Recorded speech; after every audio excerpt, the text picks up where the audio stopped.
Bilang pastor, nag-survive ako ng 1988. So, 89, nagtatag ako sa Bukawi, yung 5254 hanggang ngayon, existing siya. So, nung panahon ko, ay talagang pratwar pa talaga. Konti na kami natira. Maraming namatay doon sa Caloocan. So, hindi ko na ikukwento yun dahil masaklap. Napunta rin ako sa MPA. So, hindi ko rin nakalain na magiging pastor ako. Totoo lang, natulog ako ng matagal. Natulog ako ng 90s ako, natulog ako siguro. Bumalik ako 2010. Then, naging born again ako, naging Kristiyano ako. Doon ko naisip na isang araw, tinalikuran ko ng acro kasi dahil nung high school ako, 5 taon ako sa second year high school. Hindi ako makatapos-tapos dahil sa acro, dahil kakalipat ko. Kasi forever ako eh. Nung araw pag may ritual ka, talagang Ariba, laging kalaban ko, lagi akong nahabol ng Ariba. So, ayun, parang sinumpa ko yung acro noon, ayoko na, sabi ko. Pero one time, nung nagtrabaho na ako, bumalik ako sa nakita ko ng brad natin na may council na. Hindi ko alam ang council ng araw, hindi ko alam ginawa ni Tatay Obet yun.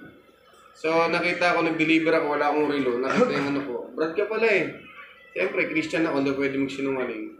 So, nung balik ako, nung in-invite ako sa isang chapter na anniversary, nag-preach ako. So, doon nagkaroon ng burden sa akin na ang dami ko palang kapatid na ako na kailangan na may lapit sa Panginoon. Kasi noon, ang mga brad natin naliligaw ng landas, maraming natokhang. Ako, nagpipreach ako kahit sa kulungan. Ako ang official na pastor sa QCPD. Ako yung may hawak ng Camp Karingal dati na ang inmates ay 800. So ako yung naglalakad sa branch, ako nagpa-follow up, ako nag-ano ng bargaining. So ayun, kaya ngayon ang puso ko wala na sa ating mga brad na gumagamit. Wala na naliligaw ng landas. Amen? Amen. So, sige po, ang tema ibibigay sa inyo, ito yung regarding sa legacy. Katulad ni Chairman, yung legacy niya nakaukit na, di ba? Hindi mo kayang tanggalin yon o alisin. Ganon din sa atin. Living a life of legacy. Ano ba yung legacy? Sabi ng dictionary, ang legacy, something handed down from one another to another person. Something powerful that will treasure and remember. So, ibig sabihin, ang legacy natin, ito yung magdadala sa atin bilang mga brad, mga acro. Hindi tayo sumali sa acro para lang mag-enjoy ka, natutuwa ka, natulak ka. Hindi. May plano, mayroong gagawin ng Panginoon. Ako nga, hindi ko alam may plano ng Diyos eh. Bilang acro ko. So, ano ba yung legacy? Magkaiba siya sa reputasyon at sa legacy. Ang reputasyon, ito yung sasabihin ng mga kapitbahay nyo Marites kung sino ka. Tama? Ang legacy, ito yung sasabihin sa'yo ng mga kapitbahay mo pag iniwan mo na yung lugar mo kapag ikaw ay halimbawa namatay. Amen? So, importante yung legacy. Ano ba yung pamamana natin sa legacy? Hindi tayo pwede magpamana ng mannerism. Yung nguya ng nguya, wala naman laman. Di ba? Yung nagbasa ng dyaryo, sandang binasa, yung hindi pa rin naunawaan. Meron niya, nagtongit, sarili niya, nagtongit, natalo pa siya. Di ba? Ang pangit. Bilang tayo mga brad, naaawa ko na nasaktan ako pag meron na brad natin na naliligaw ng landas. Hindi ko sinabing tumigil ka nga mag-ML eh. Amen po ba? Sabihin, ML. Di ba? Yung ML, nakakasira yun. Though nalilibang tayo, pero hindi mo napapansin ang oras mo na ubos doon. Amen? So, nung si Martin Luther ay tinanong, what will you do if you're going to die tomorrow? Sabi ni Martin Luther simply replied, sabi niya, I will go out and plant a tree. Alam niyo maganda sinabi ni Martin Luther. Lalabas daw siya magtatanim ng punong kahoy. Isipin mo kung meron siyang binhi na, halimbawa, 100, 200 na binhi, tinanim niya. Na lumalaki ang punong kahoy, siguro 10 years to 15 years. Pag siya namatay, lumaki na yung mga punong kahoy niya, sobrang dami nun. Sino makikinabang? Yung susunod na henerasyon. Amen? So, isang paraan lang yun na tayo lahat mga kapatid. Kapag tayo nagtanim, aani tayo. Nagtanim ka ng pag-ibig sa kapwa mo, nagtanim ka ng respeto, nagtanim ka ng kabutihan, nagtanim ka ng pagtulong, aanihin natin yan. At sino aani? Yung susunod na generasyon. Yung mga RB natin, mga maglalakihan na mga bata na susunod na generasyon, aanihin nila yung itinanim natin. Katulad nito, nagtatanim tayo ng medical mission, feeding program, pagtulong yung cleanup drive, anything na magugulat ka. Tayo na lang yata umahabol na yung ibang project sa atin eh. Pero tayo na lang ang tinitignan ng mga gobyerno. Tamo yung mga barangay, mga congressman, mayor, mabango tayo. Kasi alam mo kung bakit? Kasi isa tayo sa tinitignan nila na solid tayo. Amen? Amen. Sa Bible po, mayroong legacy. Sabi ng Proverbs 13:22, sabi rito, a good person leaves an inheritance for their children's children. Ang mabuti raw na tao, kung tayo yung mabuting tao tinutukoy, sabi ron, magpapamana tayo ng kabutihan sa kaapu-apuhan for their children's children. So, mga kapatid, sana makita natin na mahalaga tayo sa community, mahalaga tayo sa Diyos. Hindi lang kailangan lagi ang Diyos ang isipin natin kung bakit tayo nandito, kung bakit tayo nabubuhay. Tama pag-isip mo sa kaninang umaga, di ba? Binalik ng Diyos yung favor sa iyo, nakakahinga ka. Di ba? Maraming taong di nakakahinga, hirap, may emphysema. Nakakakita ka, maraming taong hindi makakita. Pero mapalad tayo, di ba? Isipin mo, tayong lahat, wala tayo rito kung di namatay si Kristo. Kung walang umagos ng dugo sa krus ng Kalbaryo, wala tayong karapatan. Amen? Amen. So, hindi ko masasabi na kung iba yung belief mo, iba yung pananampalataya mo, hindi ko sinabi na kukunin kita, dito ka. Hindi. Ang maganda rito, hindi ako nagsasalita dito tungkol sa religion. Nagsasalita ako tungkol sa relasyon. Iba yung mayroong karelasyon sa Panginoon, iba yung religion. Amen? Amen. Kasi nung araw, lahat naman tayo, katoliko nung araw. Feeling ko, panigsimbang gabi ako. Sama ko pa yung girlfriend ko, may girlfriend pa ako sa kabila. Ang loko-lokong tao ko nung araw. Na gusto ko, pati mga kumpare ko, yung asawa nila, akin din, gusto ko. Di ba? Kasi wala pa ako sa Panginoon. Pero alam nyo, nagsimba ako, simbang gabi. Hindi ko na narinig yung mensahe ni Father. Pag uwi ko, blessed na blessed pa ako. Sabi ko, talagang iba ang dating. So, hindi natin alam yung nangyayari sa atin. Ang importante yung relasyon. Pag gising mo, nagpasalamat ka sa Panginoon. Pag tulog mo, nagpasalamat ka sa Panginoon. Dahil pinagpatuloy niya ang buhay mo. At nakikita mo itong mundo na napakaganda. Napakaliwanag. Kita mo yung kulay ang ganda. Di ba? Nabasa ko sa quote. Sabi rin sa quote, the things you do for yourself when you are gone. Sabi ron, kung ano yung nagawa mo sa sarili mo, kapag namatay ka, wala, useless lang. Sabi yung kasunod na line, but the things you do for others remain as your legacy. Amen? Amen. Kaya pag may ginawa ka mabuti sa kapwa mo, lalo sa ating kapatiran, ay ito yung magiging legacy mo. Amen? Amen. Dapat mahal natin mga kapatid natin, mga brad natin, sa mga makita. Walang usapang NGC, NC rito. Usapan dito, magkakapatid tayo sa akro. Di ba? Pwede ba sabihin mo katabi mo, mahal kita? Mahal kita. Di ba? Tayong lahat, nagmamahal tayo bilang magkakapatid.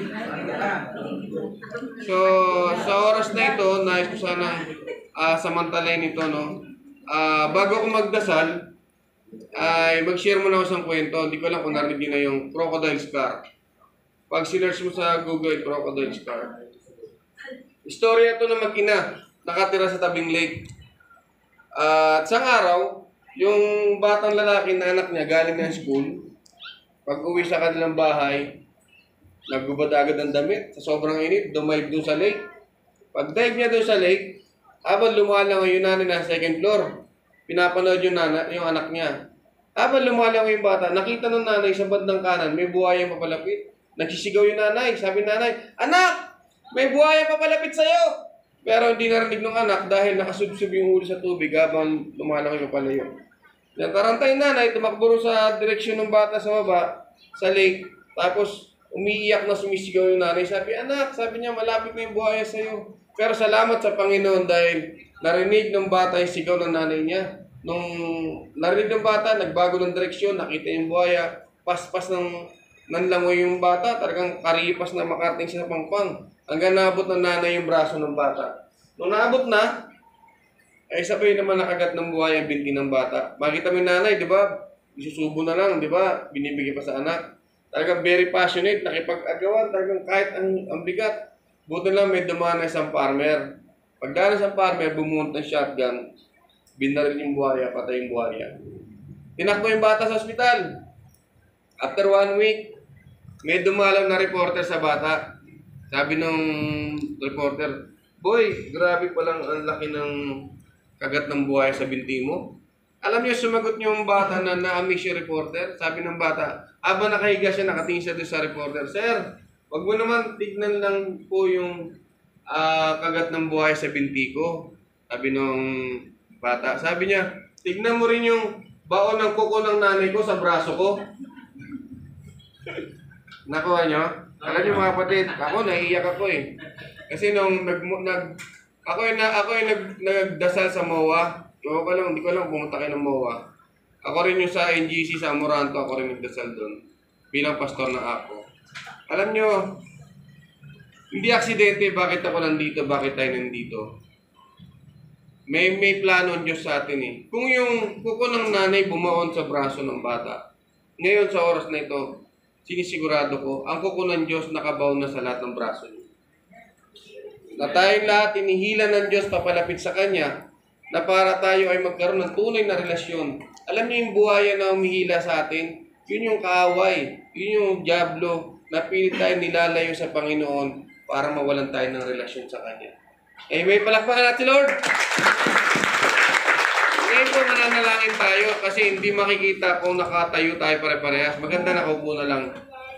Mananalangin tayo, ito yung panalangin nito. Hindi ito makakaligtas sa atin, makapagpaligtas. Pero, pag tinanggap mo ang Panginoon ng buong puso mo, mula galing sa puso mo, magkakaiban man tayo ng pananampalataya. Pero itong dasal na ito, na sana minsan lang seryosohin natin kapag wala namang bayad ito. Ang sabi ng Mateo 18:20, kung meron 2 o 3 nagkakaisa sa aking pangalan, sabi ni Kristo, nasa gitna siya. So naniniwala tayo nandito ang Panginoon. Amen. Sa loob ng ating pinag-uusapan. Amen? Amen. So, magdadasal tayo, dalangin ko, request ko na pag sinabi nagdadasal, seryoso tayo, dapat nakapikit, nakayuko, at sana iwasan natin yung palingon-lingon, nakadilat. Kasi seryoso tayo bilang akro, makikita tayo ng buong sambayaran na nagdadasal tayo ng tapat. Amen? Okay ba yun? Amen. Nais ko sana, taas natin kanang kamay natin. Tayong lahat. Tayong lahat po. Taas natin kanang kamay. Wala pa pwede ko bibig sa inyo. Para magandito kukunin sa inyo. So, taas natin kanang kamay. Ipikit natin mata natin. Yuko tayo mga kapatid. Sige, yuko tayo. Susundan nyo lang sabihin ko. Sabihin natin malakas. Sabihin natin, Panginoon, maraming salamat po. Maraming salamat po. Salamat sa pagkamatay mo sa krus. Salamat sa pagkamatay mo sa krus. Tinubos mo ang aking kasalanan. Tinubos mo ang aking kasalanan. Sa oras na ito. Sa oras na ito. Ako ay nagsisisi na. Ako ay nagsisisi na. Sa mga maling nagawa ko laban sa iyo. Sa mga maling nagawa ko laban sa iyo. Panginoon, Ikaw na po maghari sa puso ko. Ikaw na po maghari sa puso ko. Ikaw na tumira sa buhay ko. Ikaw na tumira sa buhay ko. Panginoong Jesus, tinatanggap kita bilang aking Diyos. At aking tagapagligtas. Isulat mo po ang aking pangalan sa aklat ng buhay.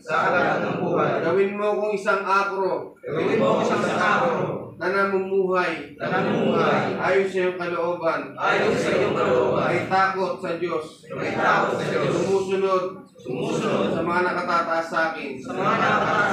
Salamat po. Sa pangalan ni Jesus. Amen. Ako na naman nalangin. Panginoon, salamat sa oras na ito. Nakita mo yung aming sinambit na totoo, Panginoon, tinanggap ka nila mula sa puso.